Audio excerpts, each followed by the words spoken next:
Saat ini sudah ada Mas Burhanuddin Muhtadi, pengamat politik, dan juga sudah siap berbagi datanya, berbagi analisa kalau pagi hari ini mungkin ya, dengan sedikit data. Mas Burhan, selamat pagi Mas Burhan. Pagi. Terima kasih sudah hadir di studio Metro TV. Mas Burhan, kalau tadi saya sempat berbicara sama Mas Dadan mengatakan bahwa ternyata Prabowo Gibran ini responnya di media sosial itu lebih banyak cenderung negatif. 44,8% untuk perbincangan di media sosial yang tone-nya mengarah ke negatif. Nah, secara kalkulator politik ini kan bukan sesuatu yang baik ya untuk atau bisa diharapkan lah dalam sebuah kontestasi, bisa menggerus suara juga nanti Mas Burhan. Ya, memang ada dua isu negatif ya yang membuat Prabowo Gibran itu mendapatkan respon kurang positif di media sosial. Dan dua isu itu terkait dengan framing yang muncul. Pertama adalah berkaitan dengan isu dinasti politik. Yang kedua, baik, Mas Burhan ditahan dulu, kita akan ke Kertanegara. Ada keterangan yang akan diberikan oleh Ketua Umum Golkar, Erlangga Hartarto. Jadi Mas Burhan, silakan dilanjutkan analisisnya Mas Burhan.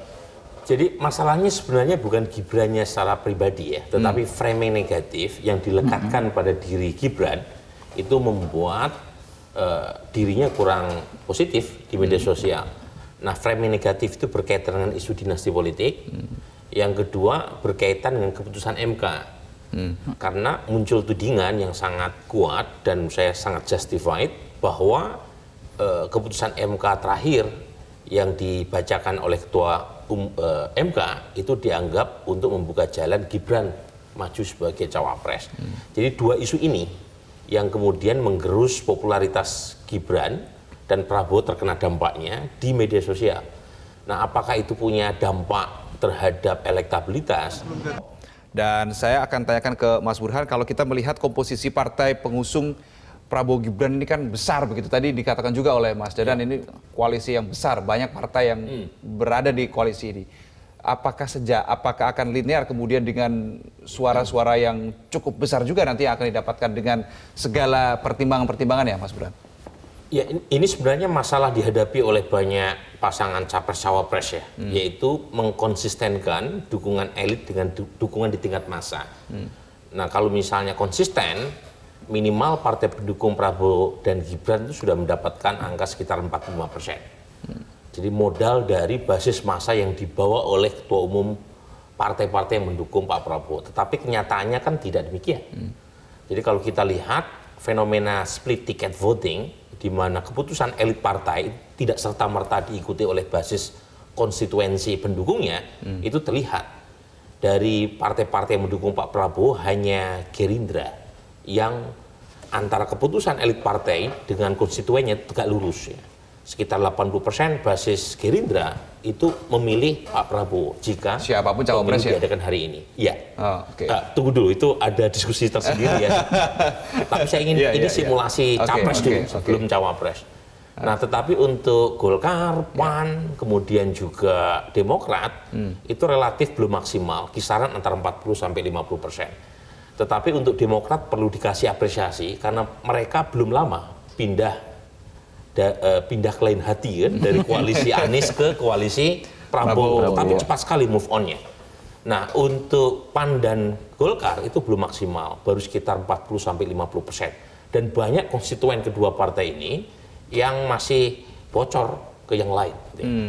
Dan ini terjadi paling juga. Paling banyak kemana tuh Mas? Terbelah, ada yang ke Ganjar, ada yang ke Anies. Ya. Untuk PAN banyak juga yang Anies, sebagian ke Ganjar. Nah, untuk pasangan memang ini jadi semacam potensi yang harus diantisipasi ya oleh Prabowo Gibran. Sebab saya punya hipotesis Prabowo Gibran ini tidak serta-merta membuat bahagia terutama basis pendukung Prabowo di 2019. Jadi pemilih Prabowo hari ini itu 30% datang dari basis Pak Jokowi 2019. 58% itu datang dari pendukung Pak Prabowo yang lama. Nah, sebagian sekitar 38% pendukung Pak Prabowo 2019 udah pindah ke Anies gara-gara Pak Prabowo masuk ke dalam pemerintahan. Nah, kalau misalnya pendukung Prabowo yang lama tidak happy dengan pilihan cawapres, ini bisa menjadi masalah serius Karena bagaimanapun sebagian pendukung Pak Prabowo yang lama itu karakter dan sikap politiknya cenderung kritis terhadap Pak Jokowi. Tidak puas terhadap kinerja Pak Jokowi. Untuk tidak mengatakan anti. Nah, kalau kemudian pendampingnya Pak Prabowo adalah Gibran, yang kita tahu putra Presiden Jokowi, mungkin bagi sebagian basis lama Pak Prabowo, itu mulai semacam mengalami Goyang juga ya. disilusi ya. Nah, berapa banyak yang lari itu perlu dikalkulasi. Karena kalau misalnya yang masuk dari kandang banteng, basis Ganjar yang memilih Pak Prabowo Gibran, karena faktor Gibran, itu lebih sedikit ketimbang yang keluar, jadinya defisit. Nah, makanya perlu dihitung. Nah, makanya saya selalu punya argumen yang lagi-lagi perlu dites secara empirik, bahwa Prabowo Gibran ini merugikan Ganjar, menguntungkan Anies. Karena kalau dari basis selamanya Pak Prabowo, kalau misalnya mereka ada yang tidak suka dengan paket Prabowo Gibran ini, kemungkinan besar larinya ke Anies, bukan ke Ganjar. Karena karakter sikap politik mereka mirip ya, antara pendukung Anies dengan pendukung Prabowo yang lama. Tentu ada basis Pak Jokowi yang akan yang melirik ya Pak Prabowo Gibran karena faktor Gibrannya, tetapi harus betul-betul dihitung berapa banyak yang datang.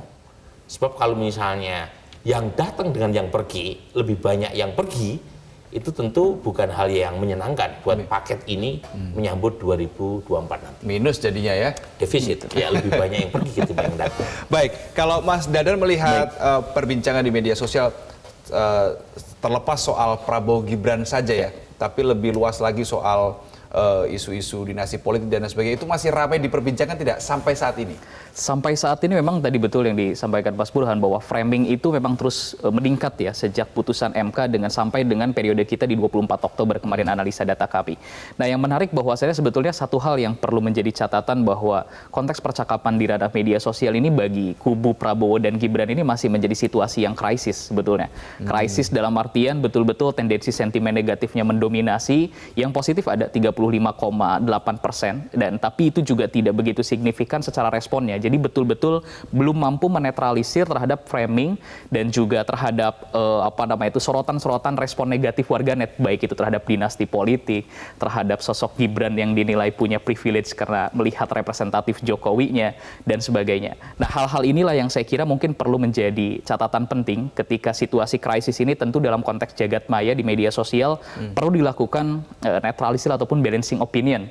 Nah, ini yang masih belum ada sampai saat ini. Kalau kita lihat sebetulnya kan banyak juga sorotan-sorotan yang menilai bahwa kehadiran sosok Gibran itu kan sampai saat ini yang dalam konteks resmi bersama Pak Prabowo itu nampaknya baru akan kita lihat di momen hari ini saja. Ya, di Indonesia Arena ini ya. Betul sekali. Tanggal 22 Oktober kemarin ketika pengumuman oleh Koalisi Indonesia Maju resmi diusung pun sosok Gibran tidak ada di sana. Sehingga banyak sekali unggahan-unggahan ataupun respon-respon warganet yang menilai bahwa hal ini seolah-olah ya Gibran itu yang penting gimana Bapak gitu. Ada unggahan-unggahan, sorotan-sorotan respon yang tendensinya lebih kepada negatif, yang seolah-olah bahwa ya banyak pengondisian ini memang dibalik itu semua adalah persepsinya sosok Jokowi inilah sebagai kingmaker ataupun juga sebagai membuat skenario untuk bagaimana Gibran juga turut andil dalam kontestasi Pilpres sebagai cawapres ini, Mas Ren. Saya penasaran begini, Mas Dadan. Tadi Anda katakan lebih banyak yang negatif daripada yang positif. Nah, betul. Sekarang saya mau coba dalami latar belakang memberikan sentimen negatif dan sentimen positif ini, apakah semuanya cyber army atau itu murni dari masyarakat yang memberikan suaranya, memberikan pendapatnya? Ini juga perlu didalami juga, karena jangan sampai dominan negatif atau ada yang positif tapi ternyata itu cyber army. Betul. Dan ini memang kelemahan dalam konteks di jagat maya itu, identifikasi kita sebetulnya bisa kita untuk bagaimana mengidentifikasi klaster-klaster mana saja buzzer-buzzer yang cukup terorganisir ataupun terengineer, dan juga memang mana-mana saja klaster akun-akun yang cukup organik based on bagian dari simpatisan-simpatisan dalam konteks di sosial media. Namun kalau kita lihat di sini sebetulnya memang peran-peran dari cyber army tentu tidak hanya dari kubu di salah satu pasangan Prabowo Gibran, tapi juga di kedua kubu lainnya, baik itu Anies Muhaimin lalu juga Ganjar Mahfud, itu juga sudah mulai ada pergerakan-pergerakan dari akun-akun yang cenderung tendensinya lebih kepada pola cyber army ya di sana. Namun di sisi lain juga kita melihat bahwa respon-respon organik dari masyarakat juga ataupun juga dari publik warganet itu juga cukup besar juga, walaupun kita tidak bisa mengidentifikasi secara persentase Detail ataupun ya. jumlahnya ya, Iya, iya, detailnya. Namun secara respon ataupun juga secara persepsinya dari warganet itu masih bisa kita tangkap tendensinya baik itu ke positif maupun juga ke negatif, Mas Reno. Nah, sentimen-sentimen itu tadi apakah kalau berdasarkan pengalaman atau Iya. pemetaan dari Cakra Data itu apakah juga akan berakhir juga dalam bentuk pilihan Betul. atau mungkin dari sikap dari para netizen itu sendiri atau bagaimana?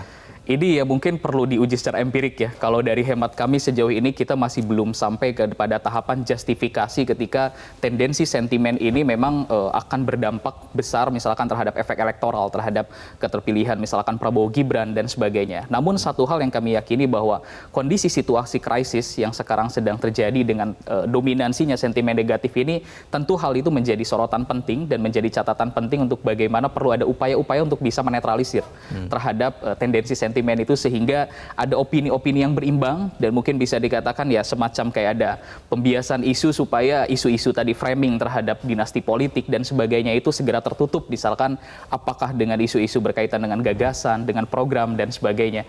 Nah, hal itu yang mungkin saya kira menjadi catatan penting. Tapi kembali kalau untuk bagaimana respon-respon warganet terhadap tendensi sentimen positif negatif ini akan berdampak terhadap elektoral, tentu ini perlu ada upaya untuk bisa menguji ya secara empirik terhadap hal tersebut sih, Mas. Jadi Mas Burhan ketika tadi lebih banyak sentimen negatif begitu ya di sisa waktu 4 bulan menuju hari H Pilpres 2024 itu ya. Cukup tidak untuk kemudian mencoba balancing tadi, mengcounter isu-isu yang negatif tadi? Begini ya, ada banyak yang percaya bahwa isu semacam ini akan cepat hilang berganti dengan isu baru. Tetapi keyakinan semacam ini juga perlu di-challenge karena ada satu faktor yang mereka lupakan dalam menganalisis peristiwa ini, yaitu electoral cycle. Jadi ada pemilu, ada kalender pemilu yang membuat isu ini itu akan terus hidup karena ada pihak-pihak lawan yang punya kepentingan untuk menghidupkan isu ini. Jadi kalau kemudian ada tim yang mengatakan Prabowo Gibran isu dinasti politiknya akan cepat berlalu, saya nggak percaya itu. Ingat kasus Ahok. Ahok itu mengeluarkan statement berkaitan dengan pidato Al-Maidah 51 itu bulan September. Tetapi kemarahannya ditunda sampai 4 November plus 212. Kalau orang marah itu kan harusnya di saat Ahok menyatakan saat itu juga. Ya. Tapi kenapa isunya bergulir terus sampai pilkada putaran pertama, putaran kedua, dan akhirnya Ahok kalah? Karena faktor itu. Ada faktor di mana kalau istilah ilmu politik namanya political entrepreneurs, itu punya kepentingan untuk mengelola isu ini. Dan saya yakin isu ini akan terus-menerus hidup. Jadi perlu disiapkan counter narasinya, entah itu prestasi atau hal lain, untuk kira-kira menghadapi situasi di mana apa yang disebut sebagai krisis tadi, itu bisa dinetralisir. Nah, sejauh ini saya melihat belum ada satu respon sistematik ya dari kubu Prabowo Gibran untuk mengatasi krisis itu. Nah, jadi damage controlnya itu yang belum kelihatan. Yang menurut saya unik adalah ketika Prabowo kemarin juga mengatakan dinasti politik biasa saja, begitu kan? Ini kan bagaimana Mas Burhan membaca hal ini? Jadi ada dua yang menurut saya penting untuk kita analisis. Satu, ada semacam upaya dari pihak Pak Prabowo Gibran untuk menetralisir itu dengan cara melakukan normalisasi politik dinasti. Nah, mungkin ini yang terjadi di Amerika Serikat, ini pula yang terjadi di Filipina, mungkin juga di India. Jadi fenomena dinasti politik sesuatu yang di banyak negara, terutama 3 negara yang tadi saya sebut, itu dianggap sebagai sesuatu yang normal. Karena kalau misalnya orang lahir dari seorang politisi, itu kira-kira mentor pertamanya ya ayahnya, ibunya yang menjadi politisi. Jadi langsung mendapatkan guru pertama dari orang yang paling dekat, baik secara biologis maupun dari sisi apapun. Ya. Nah, mungkin normalisasi politik dinasti ini, Reno, itu mungkin bisa bekerja di suatu negara yang menganggap politik dinasti sebagai sesuatu hal yang wajar. Nah, di Indonesia itu enggak bisa dimaklumi itu ya. Jadi di Indonesia itu lebih banyak yang menilai dinasti politik dari sisi negatif. Tetapi masalahnya tidak serta-merta sikap politik mereka yang negatif terhadap politik dinasti itu diwujudkan di sisi elektoral. Buktinya banyak sekali calon kepala daerah yang menang meskipun mereka berasal dari dinasti politik. Bukan hanya dinasti politik yang netral, tapi yang predatorik. Di Banten itu banyak sekali tuh kan. Jadi Predatorik, serem tetapi ini tetap menang. diksinya. Iya, iya, Tetap iya, menang. iya. Nah, ini artinya sikap negatif terhadap dinasti politik itu baru berhenti pada level attitudes. Belum pada tingkat sikap behavior ya. Nah, ini tentu buat mereka yang anti terhadap dinasti politik hanya sekedar melakukan proses denominasi, demonisasi ya. Demon itu artinya pensetanan atau demonisasi politik dinasti mungkin ya hanya berhenti pada level percakapan di medsos kalau ternyata tidak diikuti oleh bukti-bukti empirik bahwa dinasti politik itu predatorik. Entah itu merugikan kepentingan publik, entah itu menunjukkan satu privilege tertentu buat mereka yang punya darah biru. Tapi kalau hanya sekedar menyalahkan tapi tanpa ada bukti-bukti konkret, nah tentu hanya berhenti pada level demonisasi dan tidak punya efek secara elektoral. Nah, dua ini saya kira akan terus terjadi, berlanjut sampai pemilu nanti. Ada satu pihak yang melakukan proses normalisasi sekaligus memberikan bukti bahwa dinasti politik itu tidak negatif. Mungkin itu yang akan dilakukan oleh Pak Prabowo Gibran. Ya, itu pula yang disampaikan oleh Pak Jokowi dengan mengatakan kan dipilih oleh rakyat kan gitu. Satu lagi ada yang melakukan proses tadi demonisasi politik dinasti dan dua-duanya bertarung, tinggal publik yang menilai apakah satu kubu, satu argumen dibantah oleh argumen lain yang lebih kuat mana. Oke, baik. Kalau saya baca hasil dari Cakra Data ini memang untuk sentimen negatif paling tinggi 31% adalah terkait dengan dinasti politik ya. Betul sekali. Mas Dadan. Misalkan Tapi di sana. item-item lainnya atau variabel-variabel lainnya seperti apa? Selain dinasti politik, sentimen negatif itu muncul karena apa? Selain hal terkait dengan dinasti politik, sebetulnya banyak juga yang warganet merespon terhadap pasangan Prabowo Gibran ini sebagai bahwa Prabowo ini dinilai blunder lagi nih dalam memilih cawapres. Mas Burhan, dalam temuan kita juga bahwa banyak respon warganet yang melihat bahwa historical jejak Prabowo dalam mengikuti sebagai peserta pemilu ya ataupun pilpres di 3 periode terakhir ini memang dirasa bahwa dengan memilihnya Gibran saat ini justru bagian dari upaya untuk blunder kembali yang keempat kalinya. Nah, itu respon-respon negatifnya. Sama yang paling menjadi penting selain dinasti dan juga tadi adanya penilaian dari warganet terhadap sikap blunder yang dialami oleh Prabowo dalam memilih cawapres juga adalah tentang sorotan terhadap Presiden Jokowi yang dinilai cawe-cawenya itu memang sudah betul-betul go public gitu loh, dengan memasangkan dan memaksakan sosok Gibran ini yang mungkin bisa dikatakan dapat dilihat ya sosok Gibran ini tidak akan bisa lepas dari representatif ayahnya yakni Joko Widodo seperti itu. Nah, inilah sorotan-sorotan negatif ini jadi masih berkaitan dengan turunan terhadap dinasti politik yang berkaitan dengan dugaan cawe-cawenya Jokowi ini sebagai kingmaker itu menjadi sorotan yang paling dominan sih Mas Reno. Memang gini, ada 2 tesis ya yang lagi-lagi perlu diuji dan pembuktiannya memang nanti 14 Februari. Satu, Gibran sebagai aset elektoral. Yang kedua, Gibran sebagai electoral liability. Nah, kalau kita baca dari keterangan Mas Dadan berdasarkan analisis media sosial, sejauh ini yang muncul adalah liability-nya kan. Tetapi kita harus lebih sabar untuk melihat apakah faktor aset elektoral itu terkonfirmasi atau tidak. Nah, aset elektoral itu bisa diperinci melalui beberapa argumen. Kita harus uji nanti ya. Satu, Gibran adalah putra Presiden Jokowi dengan approval rating yang cukup tinggi. Dan basis Pak Jokowi terutama di Jawa Tengah 77%, warga Jawa Tengah di 2019 memilih Pak Jokowi. Kemudian 66% di Jawa Timur ya memilih Pak Jokowi. 2 basis ini kalau kita lihat data historical itu adalah provinsi siapapun boleh kalah di tempat lain, tapi kalau menang di Jawa Tengah dan Jawa Timur itu menang secara nasional.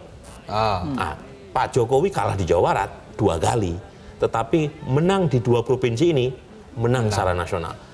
Pak SBY itu menang di 2 provinsi ini menang juga secara nasional. Pak SBY dapat bonus karena Jawa Barat pun dia menang. Tapi poin saya, tidak ada capres yang bisa menang tanpa memenangkan Jawa Tengah dan Jawa Timur. Jadi argumen Gibran sebagai aset elektoral itu terkonfirmasi kalau dia bisa membawa basis bapaknya untuk memilih Pak Prabowo. Karena Pak Prabowo kalah telak di 2 provinsi ini. Cuma ada satu PR. Oke. Pak Jokowi bukan Gibran. Dan Gibran bukan Jokowi. Nah, apakah karisma Pak Jokowi bisa diturunkan ke Gibran? Nanti kita uji ya di kemudian hari. Berarti pembuktian tanggal 14 Februari. 14, Yang paling lama ya Mas ya untuk Lama. nanti. Baik, kita akan sambung diskusi kita di paruh berikutnya. Pemirsa tetaplah bersama kami. Breaking News Metro TV masih akan terus berlanjut untuk Anda sesaat lagi.